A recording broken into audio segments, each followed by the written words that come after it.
Good morning আপোনালোক সকলোকে বহুত দিনৰ মূৰত মোৰ অন্য এটা ব্লগলৈ স্বাগতম জনাইছোঁ সাজি কাচি আছোঁ তাৰো এটা কাৰণ আছে এফালে কৈ আছোঁ ৰ'ব আচলতে মই বহুত দিন ব্লগ দিয়া নাই কাৰণ আমি প্ৰত্যেক দিনাখনেই নাটকেই কৰি আছোঁ থিয়েটাৰতে ঘূৰি ফুৰিছোঁ গতিকে সদায় আৰু নাটকৰ জাৰ্ণি 3 দিনৰ মূৰে মূৰে সদায়নো কিমান দেখা থাকিম তো গতিকে ভাবিছিলোঁ যে আমি যেতিয়া বিশেষ কাম এটা কৰিম তেতিয়া ব্লগ বনাম আচলতে আজি কৰিম বুলি ভবা নাছিলোঁ কিন্তু ঘপককৈ আমাৰ থিয়েটাৰৰ মেনেজমেণ্টৰ পৰা এটা ফোন আহিল যে আমি এখন স্কুলত যাব লাগে আৰু কোনখন স্কুল যিখন স্কুলৰ পৰা আমাক নিমন্ত্ৰণ জনাইছে এই অনুষ্ঠানটোলৈ এই জেগাটোলৈ আমাক যোনে নিমন্ত্ৰণ জনাইছে আমি আছোঁ বৰ্তমান ফিল'বাৰীৰ আমাৰ বৰ্ণিল একাডেমি বুলি কয় তেওঁলোকে সেই স্কুলখনৰ সাহাৰ্যাৰ্থে আমাক নিমন্ত্ৰণ জনাইছিলে আৰু আমাৰ কালি ফাৰ্ষ্ট নাইট হৈ গ'ল ফাৰ্ষ্ট নাইটৰ দিনাখনেই সেই স্কুলখনৰ ষ্টুডেণ্টখিনিয়ে ইমান এটা ধুনীয়া শ্ব' কৰিলে মই ব্লগ কৰিম বুলি ভবা নাছিলোঁ কাৰণে ভিডিঅ' ইমান ভালকৈ নহ'ল কিন্তু সৰু কণ পোৱালি কেইটামানে নাচিছিলেতো গতিকে সৰুকৈ মই ভিডিঅ' অলপ কৰি দিছিলোঁ গতিকে এই ব্লগটোৰ শেষত মই সেইখিনিও এড কৰি দিম আৰু এতিয়া আমি গৈ আছোঁ সেই টিকলাকেইটাক লগ পাবলৈ গতিকে ভাল লাগিব ভাবিলোঁ আপোনালোককো লৈ যাওঁ গতিকে ব'লক আমি অকল বৰ্ণিল একাডেমিলৈকে নহয় মই কথাটো জনা নাছিলোঁ আমি ফিল'বাৰী অঞ্চলৰ প্ৰায় কেইখন স্কুললৈ গ'লোঁ আৰু তাত আমাক লগ পাই ষ্টুডেণ্টসকলে ইমান মৰম কৰিলে চাওকচোন তেওঁলোকৰ মৰমবোৰ বৰ্ণিল একাডেমি দেখিছা এইফালে ৰেল চাৰৰ হোষ্টেল এতিয়া শুনা কথাটো এনেকুৱা হয় শেষৰ ফালে শুনিছা বৰ্ণিল একাডেমি বিনীন্দ্ৰ ছাত্ৰাবাস আৰু বৰ্ণিল ছাত্ৰী নিবাসৰ উদ্যোগত আমি এখন থিয়েটাৰ আমন্ত্ৰণ জনাই আনিছিলোঁ থিয়েটাৰখনৰ নাম থিয়েটাৰ সূৰ্যোদয় থিয়েটাৰ আৰু যোৱা নিশা এটা শ্ব' হৈ গ'ল মুখাগ্নি নামেৰে এখন নাটক তেওঁলোকে মঞ্চস্থ কৰিলে আৰু তেখেতলোকে আমাক কথা দিছে যে ফিল'বাৰীৰ ছাত্ৰ ছাত্ৰীসকলৰ কাৰণে তেখেতসকলে এটা স্পেচিয়েল শ্ব' এৰেঞ্জ কৰিছে সন্ধিয়া 5 বজাত তোমালোক সকলোকে আমি নিমন্ত্ৰণ জনাবলৈ আহিছোঁ আৰু তোমালোক তালৈ চাবলৈ যোৱাটো আমি আশা কৰোঁ কেৱল ষ্টুডেণ্টছৰ কাৰণেহে সেইটো অৰুণোদয় হাইস্কুল জনজাতি হাইস্কুল শংকৰদেৱ শিশু নিকেতন আৰু ফিল'বাৰী হাইস্কুল এই 4খন স্কুলক সাঙুৰি আমি তোমালোকৰ কাৰণে শ্ব'টো মুকলি কৰাৰ কথা ভাবিছোঁ আৰু সেই থিয়েটাৰখনত যিসকল ছাৰ বাইদেউসকলে যিসকল দাদাবাসকলে অভিনয় কৰে তেখেতসকলেও আজি তোমালোকৰ সন্মুখত আছে দেখি ভাল লাগিছে আমাৰ লাগিছেনে লাগিছে আমি তেখেতলোকক মঞ্চত ৰাতি বেলেগকৈ দেখিম এতিয়া সেইকাৰণে চাই চিনি থোৱা কোনে ক'ত কেনেকৈ থাকিব একেবাৰে দেই সন্ধিয়া আমি 5 বজাত তোমালোকক লগ পোৱাৰ আশা কৰিছোঁ তেখেতসকলেও তোমালোকক কিবা এটা ক'ব আৰু এটা কথা ৰাতিকে লগ পাম চবকে দিয়া লগ কৰি যাবা হা পাছত বাই বাই খালি চিনি নাপাম গধূলিকে বুলি কোৱা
তোমালোকৰ নাটকবিলাক দেখিছা নহয় এনেকৈতো দেখা নাছিলে নহয় জানো মই তোমালোকক সুবৰ্ণ বুলি চিনাকি কৰিম দেই এয়া হ'ল ৰাজভৈৰৱ এয়া হ'ল আমাৰ ৰাজশ্ৰীবা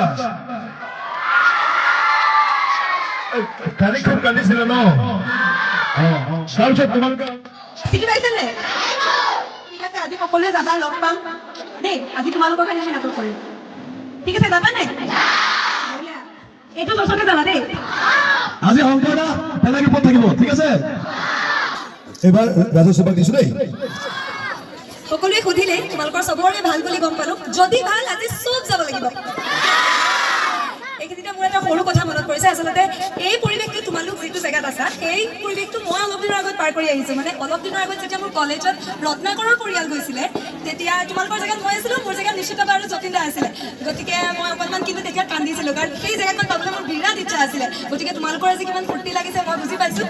গতিকে আজি কিন্তু মই চবকে লগ পাব লাগিব। আজি কালিৰ গতে মই কান্দি নাথাকোঁ দেই।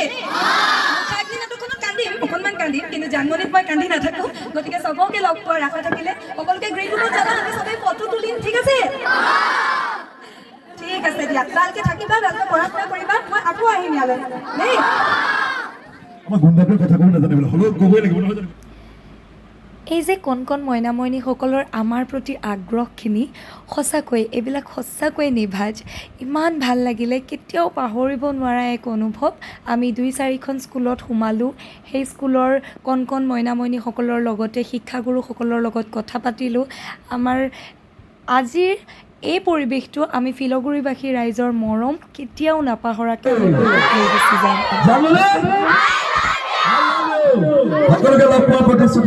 আহি পাই গ'লোঁ ৰুম, আৰু কেনেকুৱা যে আজি ভাল লাগিলে মই আপোনালোকক ভাষাৰে বুজাই দিব নোৱাৰিম। এনেকুৱা পৰিৱেশ মই প্ৰথম পাইছোঁ। মানে মই ভিডিঅ'টোত আপোনালোকে যিখিনি ভিডিঅ' চালে সেইখিনি হয়তো বুজি পাইছেই আমাৰ কিমান ভাল লাগিব পাৰে, যিহেতু প্ৰথম অভিজ্ঞতা। ষ্টুডেণ্টখিনি মানে ইমান বেছি মৰম দেখাইছে আমাৰ মুখাগ্নি নাটকখনৰ প্ৰতি। তিনিওখন নাটকেই তেওঁলোকে ভালেই পাব, যিহেতু আমাৰ ফাৰ্ষ্ট নাইট ড্ৰামা আছিলে মুখাগ্নি। গতিকে সেইখন আমাৰ কালি হৈ গৈছিলে। তাতে মানে আমি ষ্টুডেণ্টবিলাকক সুধিছোঁ না মই কোন, তাৰপৰা মোৰ লগত অঞ্জু কৈছিলে, অঞ্জু কৈছে এই যে ভণ্টি যে লৈছিলে তাই তেনেকৈ বুলি কয়। মোক গৌৰী বা শংকৰদা শংকৰদা লৈছিলে, আমাৰ ভিলেইন ৰাজদীপ মহন্ত, তাক গুণ্ডা বুলি কৈছে চবেই। বিৰাট এটা ধুনীয়া অভিজ্ঞতা, কেতিয়াও পাহৰিব নোৱাৰিম। গতিকে এইখিনি দেখুৱাই আজিৰ ভিডিঅ'টোৰ পৰা মই বিদায় লৈছোঁ। এনেকুৱা এটা পুনৰ ধুনীয়া ভিডিঅ' লৈ মই উভতি আহিম। Bye bye.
আমি